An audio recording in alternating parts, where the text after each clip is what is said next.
بسم اللہ الرحمن الرحیم۔ السلام۔ بڑا انسان کون ہوتا ہے؟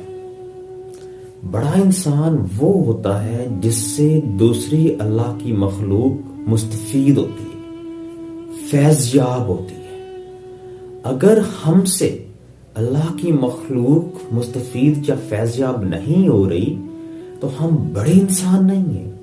آپ دریا کی مثال لیں، ایک دریا ہے، وہ بہہ رہا ہے، اپنی موج میں جا رہا ہے، اپنی روانی میں جا رہا ہے، تو کیا ہوتا ہے؟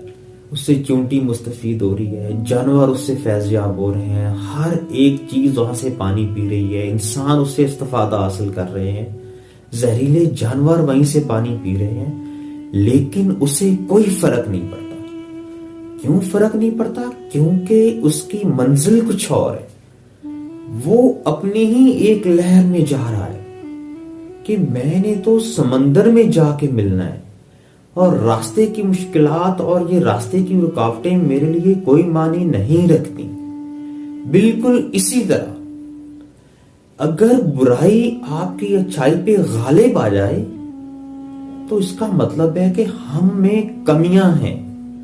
یعنی آپ کا مقابلہ اگر برائی کے ساتھ ہے، اگر آپ کا مقابلے میں برائی مد مقابل آ گئی ہے اور اس کی وجہ سے ہماری اچھائی متاثر ہو رہی ہے، تو اس کا مطلب یہ ہے کہ ہم بڑے انسان نہیں ہیں، ہم تو چھوٹے لوگ ہیں۔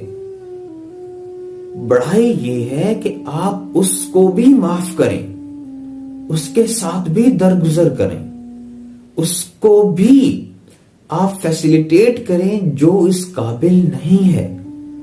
حضرت غوث اعظم حضرت عبد القادر جیلانی کا فرمان ہے کہ جب آپ کسی کو نوازتے ہیں، جب کسی کو دیتے ہیں، تو یہ نہ دیکھیں کہ وہ کس حد تک مستحق ہے، وہ مستحق ہے یا نہیں ہے۔ آپ یہ دیکھیں کہ آپ اگر جب دے رہے ہیں تو ان لوگوں کو بھی دے رہے ہیں جو مستحق نہیں ہے، تو اللہ پاک بھی آپ کو وہ چیزوں عطا کرے گا، ان چیزوں سے نوازے گا جن کے آپ مستحق نہیں ہیں۔ بڑا انسان کون ہے؟ بڑا انسان وہ ہے جو کیا کرتا ہے؟